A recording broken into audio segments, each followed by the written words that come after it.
Assalamualaikum warahmatullahi wabarakatuh. Ketemu lagi untuk sharing terkait dengan masalah trauma kepala. Untuk trauma kepala ini merupakan kasus kegawat daruratan apabila sudah merusak di bagian kulit, jaringan sukutan, tulang tengkorak, jaringan otak, jaringan saraf, kemudian dan pembuluh darah di otak. Untuk insidennya, antara jenis kelamin pria dan laki-laki itu lebih banyak ditemukan pada laki-laki, yaitu perbandingan 2:1. Untuk mortalitasnya, pria dan wanita lebih banyak ditemukan pada pria, yaitu ada 3,4:1. Untuk resiko tertinggi, yaitu di usia 15 sampai 30. Nah, usia ini merupakan usia produktif dan biasanya itu untuk si korbannya itu merupakan orang-orang yang dengan mobilitas tinggi. Untuk penyebab kecelakaan itu ada tiga, yaitu kecelakaan kerja, yaitu baik di rumah atau pada saat olahraga. Olahraga di sini maksudnya dalam arti pada saat di luar rumah atau dalam saat kayak atlet itu sedang berlatihan atau sedang berkompetensi, berkompetisi, itu terjadi suatu kecelakaan itu masuk dalam kecelakaan kerja ataupun pekerja-pekerja yang sedang melakukan pekerjaannya baik sedang contoh kuli bangunan sedang mengecor bangunan ternyata tiba-tiba tangga yang dipijaki patah sehingga jatuh dan bagian kepala mengalami masalah atau luka itu masuk dalam kategori trauma kepala. Nah, ini kemudian yang berikutnya ada perkelahian dan ada kecelakaan lalu lintas. Untuk kulit kepala ini dibagi menjadi 5 lapisan, yaitu ada skin, bagian paling luar, kemudian ada connective tissue, yaitu bagian kedua, bagian ketiganya itu adalah apeneureusis scalea, ini kemudian ada yang keempat adalah loss connective tissue, kemudian yang terakhir adalah pericranium. Nah, ini untuk 5 lapisan kulit di kepala. Untuk tulang di kepala itu terbagi menjadi empat, yaitu ada tulang frontalis, kemudian ada parietalis, kemudian ada occipitalis, kemudian yang terakhir adalah temporalis. Untuk selaput meningin ini juga terdiri dari ada epidural ya. Jadi nanti ini untuk kulitnya, kemudian bagian paling dalam. Ini ada epidural, kemudian ada dura mater. Di dalam dura mater itu ada bagian endostel, kemudian ada bagian meningel, yaitu seperti meningel, kemudian ada ruang subdural, maaf, yang ada terkait dengan Brigning vein atau vena, kemudian ada arachnoid sama ruang subarachnoid. Dan di dalam ruang subarachnoid ini kita akan menemukan terkait dengan cairan cerebrospinalnya, yang terakhir adalah pia mata. Untuk di dalam otak sendiri, ini kita memiliki beberapa bagian atau lobus. Lobus yang sering kita kenal adalah lobus frontalis atau lobus frontal. Ini fungsinya adalah untuk mengatur emosi, fungsi motorik, kemudian sisi dominan dalam area bicara motorik. Yang berikutnya adalah lobus parietal. Ini berfungsi sebagai sensorik dan orientasi ruang. Kemudian ada lobus temporal, itu berfungsi untuk mengatur memori atau sebagai tempat memori tertentu.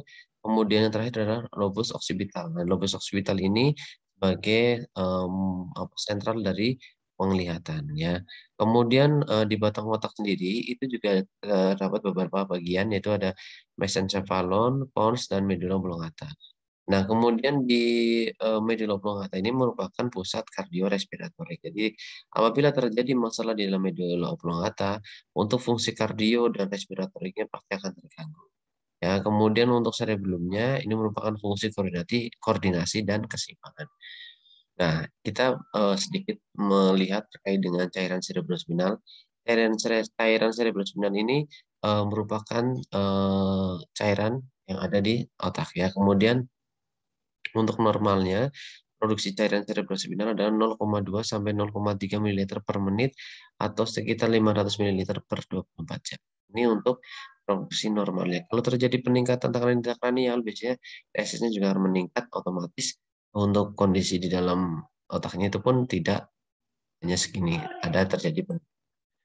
Kemudian untuk fisiologi otak kita lewati saja, nanti bisa teman-teman baca. Ini juga sama. Nah, kita lanjut fokus ke trauma kepala. Di sini trauma kepala sendiri adalah trauma pada kepala tanpa menyebabkan gangguan, ya, di gangguan dan dari fungsi otak. Sedangkan cedera otak adalah trauma pada kepala yang disertai dengan gangguan fungsi otak. baik fungsi motorik, sensorik maupun otonom. Jadi, kalau untuk trauma kepala, trauma sendiri, trauma kepala itu tidak menyebabkan masalah dalam jaringan otak, hanya di kepalanya saja. Akan tetapi kalau sudah cedera otak, itu sudah ada masalah atau trauma di dalam kepala sehingga mempengaruhi beberapa fungsi dari otak, ya, khususnya dari fungsi motorik, sensorik maupun otonom. Nah, di sini untuk trauma kepala ini sebenarnya secara cepatnya saja. Jadi trauma kepala ini kita bisa lihat terkait dengan mekanismenya, mekanisme terjadinya trauma kepala. Dia penyebabnya apa? Apakah trauma tumpul atau trauma tembus? Kalau trauma tumpul untuk apa namanya efeknya, efek yang ditimbulkan itu lebih minimalis daripada untuk mekanisme karena eh, apa namanya karena trauma akibat mekanisme mungkin luka tembus atau luka tembak. Kemudian untuk trauma kepala dan morfologinya itu ada fraktur kranium, ada lesi intrakranial. Kalau untuk fraktur kranium itu ada masalah di kalvaria tadi yang untuk slide sebelumnya. Kemudian juga ada ditemukan adanya masalah di basis kranii. Kemudian untuk lesi intrakranial itu ada lesi vokal, kemudian ada difus. Untuk lesi vokal biasanya terjadi perdarahan epidural, perdarahan subdural sama perdarahan intracerebral. Untuk beratnya, ini kita bisa kategorikan trauma kepala itu beratnya ringan, sedang, atau berat. Ini bisa dilihat dari eh, skor GCS, yaitu untuk tingkat kesadaran terkait dengan Glasgow Coma Scale-nya. Nah, ini untuk yang tadi saya sebutkan terkait dengan GCS. GCS itu merupakan alat ukur untuk mengukur kesadaran dari pasien. GCS sendiri itu merupakan kepanjangannya adalah Glasgow Coma Scale, yaitu skala untuk mengetahui keadaan atau kesadaran si pasien. Ini terdiri dari 3 pengukuran, yaitu ada AIS, ada verbal, ada motorik. Jadi untuk pengukurannya, kalau secara teori itu AE verbal motorik, tapi di dalam lapangannya nanti untuk pengukurannya kita urutannya adalah AE, motorik, sama verbal. Nah, di sini ada skor-skornya. Kalau untuk AE skor 4 itu secara seponan membuka mata, kemudian kalau skor 3 itu atas perintah tuh dengan rangsang suara, kemudian yang kedua adalah dengan skor 2 adalah dengan rangsang nyeri, ya kita berikan rangsang nyeri di daerah pelipis atau di daerah sternumnya. Kemudian kalau skor 1 itu tidak bereaksi walaupun sudah dipanggil maupun sudah dirangsang nyeri. Untuk verbalnya, itu orientasi baik dengan skor 5, jawaban kacau dengan skor 4, kata-kata tidak berarti dengan skor 3. Biasanya kata-kata tidak berarti ini mengindikasikan rasa sakit. Jadi kayak pas ditanya, Pak namanya siapa Pak? Dia jawabnya cuma, aduh sakit gitu lah. Itu respon verbal dengan skor 3. Kalau yang 2 yaitu mengerang, kalau 1 tidak berespon atau tidak bersuara. Sedangkan motorik ini terdapat ada 6 parameter atau 6 skor. Yang skor 6 itu mau mengikuti perintah, kemudian kalau yang 5 itu reaksi setempat atau melokalisir nyeri pada saat dijubit tangan kanannya, tangan kirinya yang melokalisir nyeri atau menarik nyeri. Kemudian yang keempat adalah menghindar dari nyeri. Yang ketiga fleksi abnormal, fleksi biasa, kemudian tambah yang reaksi abnormalnya. Kemudian yang kedua yaitu ekstensi abnormal, maaf ini salah, kurang abnormal, jadi ekstensi abnormal, dan yang satu yaitu tidak berfungsi atau tidak bereaksi. Nah, kita ketahui tadi kan ada beberapa cedera kepala itu ada indikasinya cedera kepala ringan, cedera kepala sedang, dan cedera kepala berat. Nah, cedera kepala ringan itu ditandai dengan KCS-nya dalam 14 sampai 15. Maksudnya di sini 15 kan normal untuk KCS-nya. 15 ini disertai dengan adanya masalah atau trauma di kepala. Jadi dengan apabila pasien ditemukan pelipis yang berdarah, kemudian KCS-nya 15 itu masih masuk dalam kategori cedera kepala ringan. Kemudian tidak ada kehilangan kesadaran jika ada kurang dari 10 menit. Kalau ditemukan kehilangan kesadaran. Kemudian ditemukan ada yang pusing, kadang juga ada sakit kepala, kemudian muntah, kemudian amnesia retrograd, kemudian kelainan neurologisnya tidak ada. Sedangkan untuk cedera kepala sedang, itu KCS-nya kita temukan di skor 9-13, kemudian pingsannya lebih dari 10 menit, kemudian adanya sakit kepala, mual, muntah, kejang, kemudian ada amnesia retrograd, kemudian di pemeriksaan neurologis terjadi kelumpuhan saraf dan anggota gerak, baik satu sisi maupun dua-duanya. Untuk cedera kepala berat, kita skornya adalah di GCS 3 sampai 8 dengan gejala serupa CKS hanya lebih berat ya. Kemudian untuk pingsannya jadi lebih dari 10 menit tapi ini lebih memanjang ya. Mungkin sampai 30 menit baru sadar ya. Kemudian terjadi penurunan kesadaran secara progresif, kemudian adanya fraktur tulang tengkorak dan jaringan otak yang beberapa ada jaringan otak yang terdekat. Ini sudah mengindikasikan cedera kepala berat. Tapi untuk kita sebagai tenaga perawatan yang di ruang IGD, kita cukup melihat untuk GCS-nya dulu saja itu sudah mengindikasikan bahwa itu masuk dalam kategori cedera kepala mana. Kalau di GCS 9 sampai 13 kita sudah klasifikasikan dia masuk dalam TKS. Kalau 14 sampai 15 masuk dalam kategori TKR. Nanti kita bisa tambah dengan pemeriksaan lanjutan untuk memperkuat terkait dengan diagnosa atau masalah yang muncul pada si pasien. Kemudian ini ada beberapa masalah yang terjadi pada si pasien. Itu ada kalau terjadi trauma kepala, itu ada hematom epidural, yaitu hematom yang terjadi di antara tubula interna, dura mater. Jadi ini dura mater, kemudian ada ini dilihat bagiannya, ada skull, nah itu ini namanya kalau ada penumpukan darah di sini itu namanya hematom epidural atau epidural hematom yang sering kita sebut itu ya. Nih, kemudian hematomnya masif atau berannya masif karena akibat pecahnya arteri meningal media atau sinus venosus. Ini terjadi perdarahannya secara masif. Kemudian tanda-tanda klinis yang dapat kita ketahui terkait dengan lucid interval. Kemudian ada kesadaran semakin menurun yang tadinya GCS yang jadi 13 kalau lama-lama jadi 12, 11 dan itu semakin menurun itu kita sudah curigai adanya masalah karena ada penekanan di sini. Kalau ada hematom pasti ada penekanan. Kemudian ada LED LED hemipareseotral lateral lesi, kemudian pupilnya anisokor itu bisa kita cek langsung dengan tes rangsang cahaya. Kalau pupilnya anisokor berarti sudah ada masalah di dalam sarafnya. Kemudian ada di pemeriksaan Babinski-nya positif, kemudian ada kontralateral di lesi atau lesi kontralateralnya ditemukan, kemudian ditemukan adanya fraktur di temporal, di organ atau di tulang temporalnya ada fraktur. Nah, ini untuk gambarannya, gambaran dari CT scan-nya.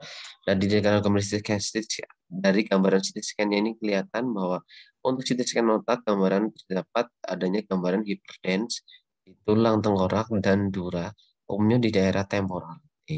Dan tampak bicoven, tampak biconvex. Jadi ini kalau sudah kelihatan seperti ini, berarti kita sudah curigai terjadinya epidural hematom atau hematom epidural.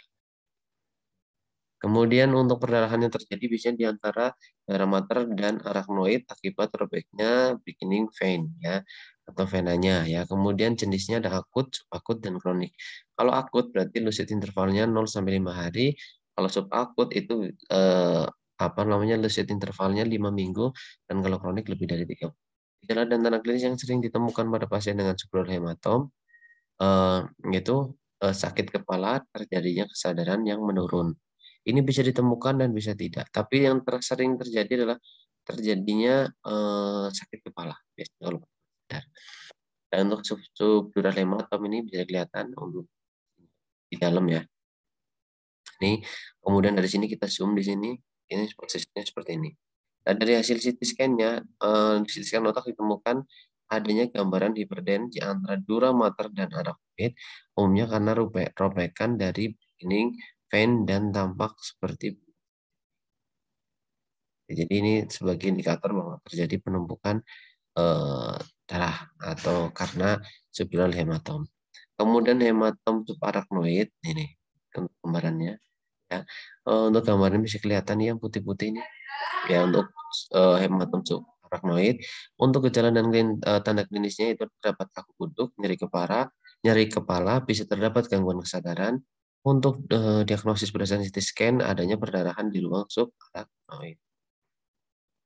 Kemudian ini untuk gambaran selanjutnya terkait dengan hematom intracerebral adalah perdarahan parenkim otak disebabkan karena pecahnya arteri intracerebral mono atau multiple ini. Ya. Jadi ini kelihatan nih yang lainnya hitam ini putih. Nah, itu sudah kita curiga ada masalah di di otaknya.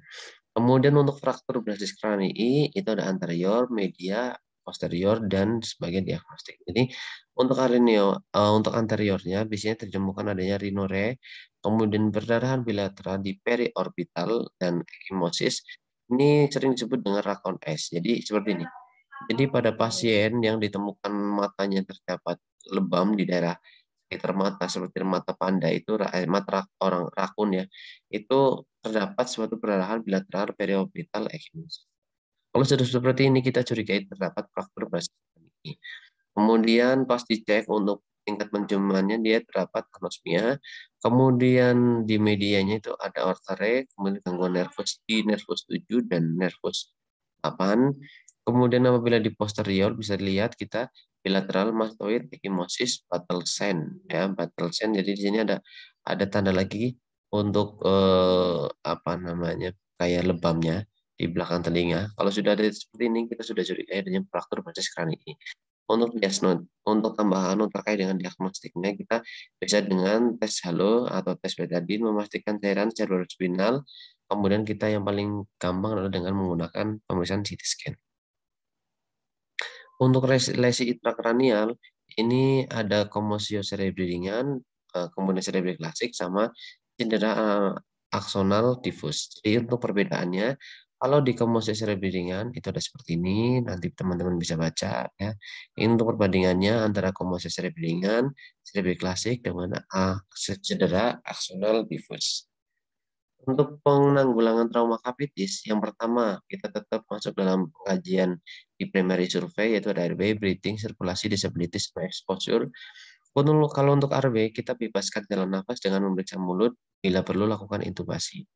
Saat membebaskan jalan nafas harus hati-hati kalau pasien dicurigai adanya trauma di basis kranii itu kita jangan melakukan head lift, chin lift, tapi kita disarankan untuk jotras ya untuk membuka jalan nafasnya. Kalau bisa kita lakukan intubasi. Untuk breathingnya, di dalam breathing kita pastikan pernafasan adekuat bila ada gangguan nafas beri oksigen sesuai dengan kebutuhan, yaitu kapan kita menggunakan kanul, kapan kita menggunakan rebreathing mask, kapan kita menggunakan non rebreathing mask. Itu perlu diperhatikan. Kemudian di sirkulasinya, pertahankan tekanan darah di atas 90 mm air raksa untuk berikan cairan IV. Kalau di bawah itu, kita lakukan resusitasi cairan untuk menstabilkan terkait dengan tekanan darahnya. Untuk disability, kita tetap lakukan vital sign, pemeriksaan GCS, cek rangsang pupilnya, refleks patologis bila ada, kemudian luka-luka di mana, kemudian lakukan anamnesis lanjutan. Untuk exposure, kita cek status lokalis untuk kepala, itu bisa dengan melakukan CT scan. Untuk secondary survey, di dalam secondary survey ini kita bisa lakukan dengan pemeriksaan laboratorium seperti darah. Yang di darah itu kita bisa cek terkait HB, leukosit, trombosit, ureum, kreatinin, GDS, AGD, dan elektrolitnya. Jadi ini beberapa data yang dapat digunakan untuk sebagai tambahan. Kemudian urin, apakah terdapat perdarahan atau tidak. Urin juga bisa digunakan sebagai apakah pasien mengalami perdarahan yang hebat atau tidak. Apabila mengalami perdarahan, biasanya urinnya itu kurang dari normal ya. Untuk normalnya yaitu 0,5 sampai 1 cc per kilogram berat badan per jamnya. Bisa dicek sesuaikan dengan kondisi pasiennya. Kemudian dilakukan radiologi dengan foto polos, CT scan, atau foto indikasi lain itu dengan instruksi dari dokternya. Kemudian terapi yang digunakan kalau sudah kondisinya semakin menurun, kesadaran semakin menurun, kita bisa lakukan operasi bila ada indikasi atau operasi sito. Kemudian ada penanganan luka, kemudian pemberian obat sesuai dengan kebutuhan.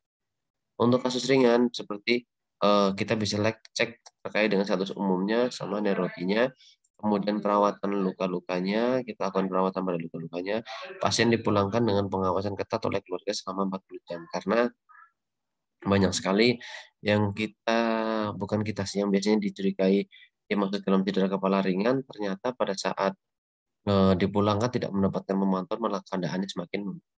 Lalu untuk edukasi kita bisa pasien kembali ke RS bila di rumah terjadi hal-hal seperti ini. Pasien cenderung sakit kepala yang semakin hebat, kemudian ada muntah proyektil. Kemudian dirawat apabila ada gangguan orientasi, sakit kepala dan muntah, tidak adanya orang yang mengawasi di rumah, itu mending diawasi atau dirawat di rumah sakit saja.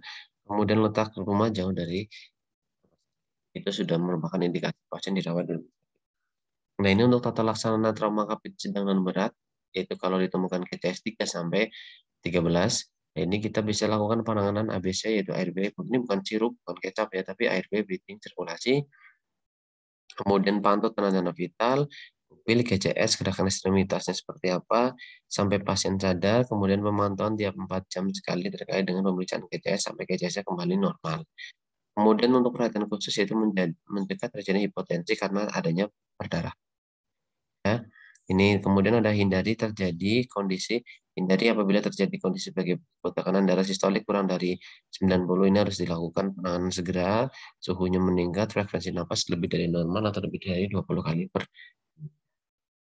Untuk cegah kemudian terjadi tekanan intrakranial, ini kalau pasien dengan cedera kepala bisa indikasinya atau disertai dengan peningkatan tekanan intrakranial. Nah, kalau sudah terjadi peningkatan tekanan intrakranial, kita harus lakukan beberapa tindakan seperti posisi kepala ditinggikan 30 derajat, bila perlu dapat diberikan monitor 20%, berikan analgesik, dan bila perlu dapat diberikan sedasi jangka pendek. Untuk antisipasi komplikasi kita bisa lakukan apabila ada kejang, kita berikan pemberian profilaksis. Kemudian pada kasus resiko tinggi infeksi, fraktur basis kranii, basis terbuka, berikan profilaksis antibiotik, kemudian sesuaikan dosis infeksi intrakranial selama 10-14 hari, kemudian pemberian cairan dan nutrisi adekuat pasti ini karena ini yang dibutuhkan pasien. Kemudian apabila ada masalah di otak kayak tadi, nah dalam otak kita bisa berikan apalagi pemberian sirkolin, kemudian nootropik sesuai dengan ini. Nah, di sini untuk indikasi operasi ada EDH ya, terkait dengan perdarahannya. Kalau lebih dari 40 cc, kemudian fungsi batang otak masih baik, kita bisa lakukan pemeriksaan tindakan operasi. Kalau lebih dari 30 cc pada fossa posterior dengan tanda-tanda penekanan batang otak atau hidrocephalus dengan fungsi batang otak yang masih baik juga kita lakukan operasi pada pasien dengan epidural hematom. Kemudian untuk SDH-nya sama, nanti dari teman-teman bisa dibaca. Ini juga sama untuk ICH, ya intracerebral hematom, kemudian fraktur kranii dengan laserasi cerebri, fraktur kranii terbuka, edema cerebri berat. Nah, kalau sudah edema cerebri berat yang disertai dengan tanda peningkatan tekad tekanan intrakranial, dipertimbangkan operasi dekompresi. Jadi, beberapa nanti komplikasi yang dapat ditimbulkan ini indikasi dilakukan tindakan operasi. Sebagai gambaran saja, kalau operasi seperti ini nanti dibuka daerah tempat yang dekat dengan cedera atau perdarahannya, mau di frontalis, temporalis, occipitalis, maupun di kondisi pasiennya itu di daerah mana, itu kita bisa lakukan tindakan operasinya. Ya, itu saja yang dapat saya sampaikan. Apabila ada kekurangan, saya mohon maaf. Saya cukupkan sekian. Terima kasih. Assalamualaikum warahmatullahi wabarakatuh.